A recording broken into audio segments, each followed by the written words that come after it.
हजरत फातिमा फरमाती हैं हजरत अली मेरे पास दौड़े आए और कहने लगे फातिमा चल मस्जिद, पता नहीं हुजूर को क्या हो गया है।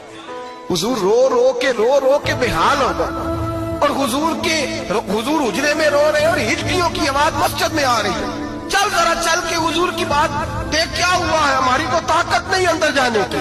सैयदा तैयबा ताहिरा हजरत फातिमा झट से पर्दा ओढ़ा, हाजिर खिदमत हुई, अंदर गई।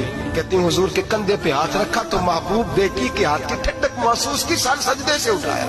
फरमाया फातिमा आ गई हो? हुजूर आई। फरमाया चल बेटी तू भी हाथ उठा और मेरी उम्मत की बेटियों के लिए दुआ मांग। चल तू भी हाथ उठा, मेरी उम्मत की बहनों माओं के लिए दुआ मांग। महबूबा क्या हुआ? मेरे हबीब ने फरमाया रात मुझे दिखाया गया है दोज़ख में कुछ बीबियां हैं, उनके बाल फरिश्तों ने बांधे हुए हैं और उन्हें गुर्ज मार रहे हैं। वो चीखती चिल्लाती हैं और मदद के लिए पुकारती हैं, वो बड़ी तकलीफ में हैं। तो बीबी साहब अर्ज करते हैं या रसूल अल्लाह उनकी गलती क्या है?